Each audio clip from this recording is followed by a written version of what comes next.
नमस्कार दोस्तों, स्वागत है आप सभी का आपके अपने चैनल स्टडी फॉर विन में। और आज के इस वीडियो में हम बात करने वाले हैं सी टेट से रिलेटेड बहुत इंपॉर्टेंट क्वेश्चंस के बारे में। मैं आपको यहाँ पर बता दूँ कि आज हम जो क्वेश्चन पेपर सॉल्व करने वाले हैं ये आपका सी टेट दिसंबर 2019 में जो पेपर हुआ था उसका पेपर हम आज सॉल्व करने वाले हैं, जिससे आपको ये पता लग जाएगा कि सी टेट में किस तरीके के क्वेश्चन पूछे जाते हैं और आपको इनमें से कितने क्वेश्चन के आंसर आ रहे हैं, जिससे आपको ये भी पता चलेगा कि आपकी कितनी तैयारी हो चुकी है। तो चलिए शुरू करते हैं हम आज का अपना टॉपिक। हमारा नंबर जैसा कि आपको स्क्रीन पर दिख रहा होगा 9496369356। इस नंबर पर कांटेक्ट करके आप नोट्स लेने की प्रक्रिया को जान सकते हैं। ठीक है, किसी भी तरीके के नोट्स आप यहाँ से ले सकते हैं। तो चलिए शुरू करते हैं हम आज के अपने क्वेश्चंस। पहला क्वेश्चन है, देखिए यहाँ पर पेपर में आप किस तरीके से दिया होगा, निम्नलिखित प्रश्नों के 1 से 30 तक के उत्तर जो आपको सबसे सही विकल्प लगे, जो सबसे उपयुक्त विकल्प लगे, उसको आपको चुनना है। ठीक है, तो यहाँ पर आपका जो पहला क्वेश्चन है वो हो जाएगा, भाषा के अर्जन एवं विकास के लिए सर्वाधिक संवेदनशील अवधि कौन सी है। ठीक है, भाषा के अर्जन और विकास के लिए यानी किसी भी लैंग्वेज को गेन करने के लिए और उसके डेवलपमेंट के लिए सबसे ज़्यादा संवेदनशील अवधि कौन सी है। ठीक, कौन सी अवस्था है। तो यहाँ पर आपका आंसर जो हो जाएगा वो हो जाएगा प्रारंभिक बाल्यावस्था। ठीक, अगला क्वेश्चन है आपका, निम्नलिखित में से कौन सी लॉरेंस कोलबर्ग के द्वारा प्रस्तावित नैतिक विकास की एक अवस्था है।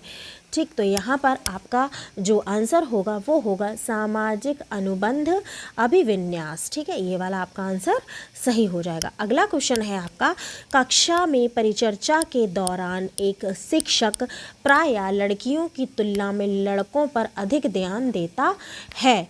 ठीक, तो ये किसका उदाहरण है। कक्षा में परिचर्चा के दौरान एक शिक्षक जो है वो लड़कियों की तुलना में लड़कों पर ज़्यादा ध्यान देता है, तो ये किसका उदाहरण है। तो मैंने बताया था आपसे, जब भी किसी भी लिंग या जेंडर की बात होती है और अगर किसी एक को प्रेफरेंस ज़्यादा दी जाती है तो वहाँ पर आपका क्या होता है, पूर्वाग्रह या पक्षपात, ये सारी चीज़ें आती हैं। तो यहाँ पर होगा जेंडर पक्षपात। ठीक, अगला क्वेश्चन है आपका, बच्चों में जेंडर रूढ़िवादिता एवं जेंडर भूमिका अनुरूपता को कम करने के लिए निम्नलिखित में से कौन सी पद्धति प्रभावशाली है।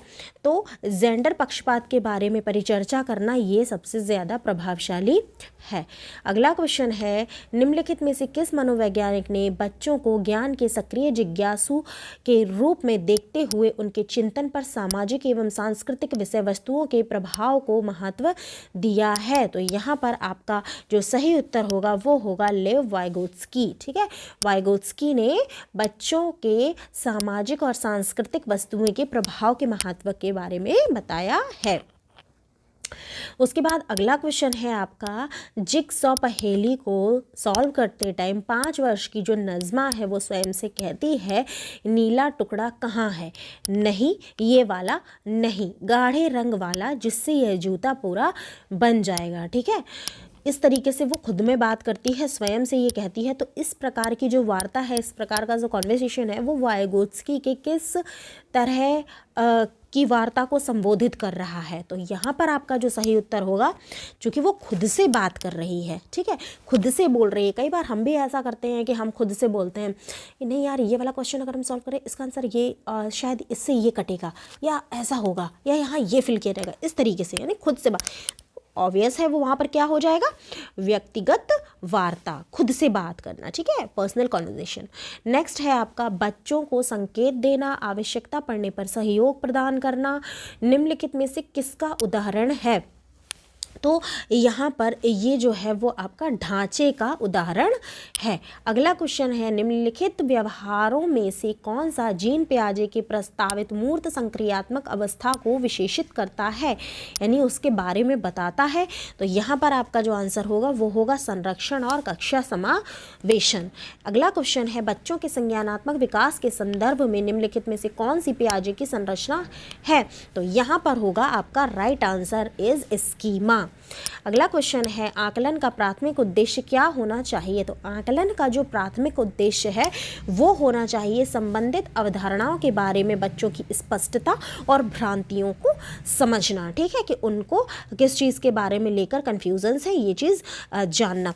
नेक्स्ट क्वेश्चन है आपका निम्नलिखित कथनों में से कौन सा बुद्धि के बारे में सही है। तो यहाँ पर 4 कथन दिए गए हैं, आपको सही बताना है। तो आपका जो चौथा कथन है यहाँ पर वो होगा कि बुद्धि बहुआयामी और जटिल योग्यताओं का एक समूह है। अगला क्वेश्चन है आपका रूही जो है वो हमेशा समस्या के एकाधिक समाधानों के बारे में सोचती रहती है, यानी वो ये सोचती है कि अगर कोई एक प्रॉब्लम आई है तो इसके एक से अधिक समाधान हो सकते हैं। इनमें से काफ़ी जो समाधान होते हैं वो मौलिक होते हैं। तो रूही किन गुणों को प्रदर्शित कर रही है। तो यहाँ पर जो आपका सही उत्तर होगा वो होगा सृजनात्मक विचारक, यानी कि वो कई तरीके से सोच रही है, यानी कि उसमें क्रिएटिविटी बहुत ज़्यादा है, ठीक, तो वो संरचनात्मक विचारक है। अगला क्वेश्चन है शिक्षण अधिगम प्रक्रिया में वंचित समूह से संबंधित विद्यार्थियों के द्वारा सहभागिता कम होने की स्थिति में एक शिक्षक को क्या करना चाहिए। तो यहाँ आपका जो सही उत्तर होगा वो होगा अपनी शिक्षण पद्धति पर विचार करना चाहिए तथा बच्चों की सहभागिता में सुधार करने के नए तरीके ढूंढने चाहिए कि कैसे ज़्यादा से ज़्यादा बच्चे आपकी क्लास में खुद से इन्वॉल्व होने की कोशिश करें, कैसे वो ज़्यादा से ज़्यादा सहभागिता करें। एक समावेशी कक्षा में एक शिक्षक को विशिष्ट शैक्षिक योजनाओं को क्या करना चाहिए। तो ऑब्वियस सी बात है सक्रिय रूप से तैयार करना चाहिए, ठीक है, जिससे कि बच्चों का भी उसमें एक्टिवनेस जो है वो दिखाई दे, ठीक है। नेक्स्ट क्वेश्चन है पठन वैफल्य, यानी कि पढ़ने में कठिनाई होना या पढ़ने में विफलता होना बच्चों के प्राथमिक लक्षण क्या है। यानी पठन वैफल्य के बच्चों में प्राकृतिक लक्षण क्या हैं। तो यहाँ आपका जो सही उत्तर होगा वो होगा धारा प्रवाह पढ़ने की अक्षमता, यानी किसी भी चीज़ को धारा प्रवाह से पढ़ने की अक्षमता, जब वो धारा प्रवाह से उसको ना पढ़ पाए इसको हम कहेंगे धारा प्रवाह में पढ़ने की अक्षमता। नेक्स्ट क्वेश्चन है आपका शिक्षा का अधिकार अधिनियम 2009 में उल्लेख की गई समावेशी शिक्षा की अवधारणा निम्नलिखित में से किस पर आधारित है। तो जो आपकी शिक्षा का अधिकार अधिनियम 2009 आया है उसमें जो समावेशी शिक्षा के बारे में बताया गया है तो वो आपकी जो अवधारणा है वो है अधिकार आधारित मानवतावादी परिप्रेक्ष्य में, ठीक, इस पर आधारित है। नेक्स्ट क्वेश्चन है आपका संरचनावादी ढांचे में अधिगम प्राथमिक रूप से किस प्रकार से होता है। तो अवबोधन की प्रक्रिया पर केंद्रित होता है। अगला क्वेश्चन है आपका अनेक घटनाओं के बारे में बच्चों के द्वारा बनाए गए सहजतानुभूत सिद्धांतों के संदर्भ में एक शिक्षिका को क्या करना चाहिए, ठीक। तो क्या करना चाहिए, जो प्रतिकूल प्रमाण और उदाहरण हैं उनको प्रस्तुत करके बच्चों को इन सिद्धांतों को चुनौती देनी चाहिए। अगला क्वेश्चन आता है आपका छात्र केंद्रित शिक्षा शास्त्र की क्या विशेषता है, चाइल्ड सेंटर जो है उसकी क्या विशेषता है। तो यहाँ पर आपका जो उत्तर होगा वो होगा बच्चों के अनुभवों को प्रमुखता देना, यानी कि हर तरीके से बच्चे को केंद्र बिंदु बनाना। नेक्स्ट क्वेश्चन है आपका संवेग एवं संज्ञान एक दूसरे से क्या है, यानी कि मिलते जुलते हैं, सन्निहित हैं, स्वतंत्र हैं, पूर्णतः अलग हैं। तो यहाँ पर आपका आंसर जो हो जाएगा वो हो जाएगा सन्निहित है। अगला क्वेश्चन है आपका संरचनावादी सिद्धांतों के अनुसार अधिगम के बारे में निम्नलिखित कौन सा कथन सही है। तो यहाँ जो आपका आंसर होगा वो होगा अधिगम सक्रिय विनियोजन के द्वारा ज्ञान की संरचना की प्रक्रिया है। अगला क्वेश्चन आता है विद्यार्थियों को स्पष्ट उदाहरण एवं गैर उदाहरण देने के क्या परिणाम हैं। तो अवधारणात्मक परिवर्तनों को प्रोत्साहित करने के लिए यह एक प्रभावशाली तरीका होता है।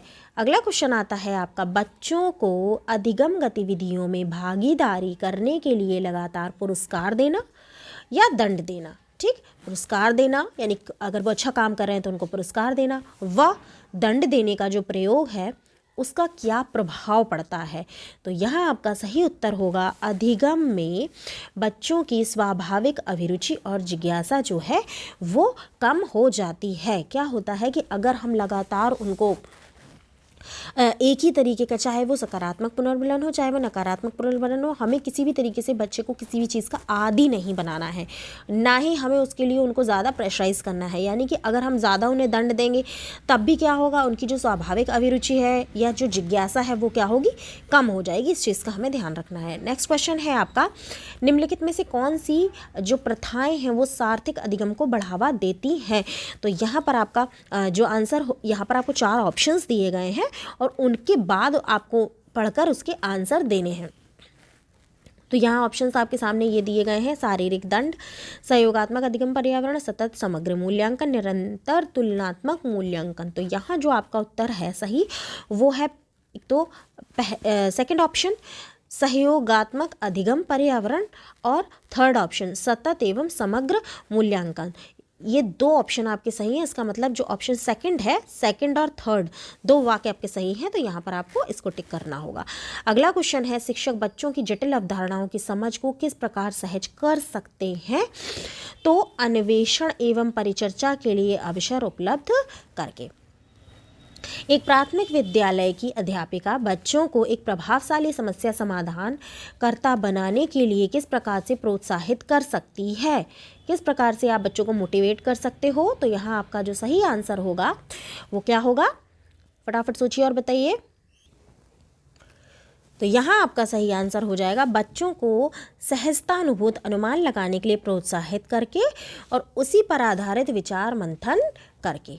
अगला क्वेश्चन आपका आता है, निम्नलिखित अवधि में से किस में शारीरिक वृद्धि एवं विकास तीव्र गति से घटित होता है। तो यहाँ आपको पता है कि शैशवावस्था में और प्रारंभिक बाल्यावस्था में जो होता है वो शारीरिक वृद्धि जो होती है वो बहुत ज़्यादा होती है, विकास जो होता है वो बहुत ही तीव्र गति से होता है और मानसिक विकास भी बहुत तीव्र गति से होता है। बच्चे बहुत जल्दी हर चीज़ को गेन करते हैं। तो यहाँ पर आपका जो ऑप्शन फर्स्ट है वो सही हो जाएगा। क्वेश्चन नंबर 28 है आपका, निम्नलिखित में से कौन सा विकास का सिद्धांत नहीं है। ध्यान दीजिएगा, पूछा जा रहा है नहीं है, तो यहाँ पर आपका आंसर हो जाएगा विकास सार्वभौमिक है तथा सांस्कृतिक संदर्भ से प्रभावित नहीं करते हैं। ये चीज़ गलत है, तो ये नहीं है। अगला क्वेश्चन आता है आपका, वैयक्तिक विभिन्नताओं का प्राथमिक कारण क्या है। इंडिविजुअल डिफरेंसेस का प्राइमरी जो कॉज है वो क्या है। तो यहाँ पर आपका आंसर होगा आनुवंशिकता तथा पर्यावरण के बीच की जटिल पारस्परिक क्रिया। आपको पता है कि कोई भी जो एक आइडेंटिटी होती है, जो एक पर्सन होता है, उसमें पर्यावरण और वंशानुक्रम दोनों का ही प्रभाव होता है। तो यहाँ पर आपका लास्ट ऑप्शन जो है वो सही हो जाएगा। और आज की सीरीज़ का आपका लास्ट क्वेश्चन है, निम्नलिखित में से कौन सा द्वितीयक समाजीकरण एजेंसी का उदाहरण है। तो यहाँ आपका जो सही उत्तर होगा वो होगा विद्यालय एवं मीडिया। ठीक है, द्वितीयक समाजीकरण एजेंसी, विद्यालय एवं मीडिया। तो ये थे फ्रेंड्स आपका जो क्वेश्चन पेपर था, उससे ये क्वेश्चंस थे। उम्मीद करती हूँ कि आपको इसके द्वारा ये समझ में आ गया होगा कि किस तरीके के क्वेश्चंस जो हैं वो एग्ज़ाम्स में पूछे जाते हैं और कैसे आंसर्स आते हैं, कैसे आपको वो कंफ्यूज करते हैं। चारों ऑप्शंस देखकर आपको लगता है कि शायद चारों ही सही लगते हैं और उसमें से हमें सही उत्तर जो है वो छांटना होता है। तो ये एक छोटा सा आपका रिवीजन वीडियो था। अगर वीडियो पसंद आए तो प्लीज़ वीडियो को लाइक और शेयर ज़रूर कीजिएगा और अगर आप चैनल पर पहली बार आए हैं तो प्लीज़ चैनल को सब्सक्राइब करके बेल आइकन प्रेस कर लीजिए ताकि वीडियोस के नोटिफिकेशंस आपको टाइम टू टाइम मिलते रहें। नंबर आपकी स्क्रीन पर शो हो रहा है 9496369356। इस नंबर पर कॉन्टैक्ट करके आप नोट्स ले सकते हैं। तो फिलहाल के लिए दोस्तों इस वीडियो में इतना ही, मिलती हूँ अपने अगले वीडियो में। तब तक के लिए अपना ध्यान रखिए, खुश रहिए, नमस्कार।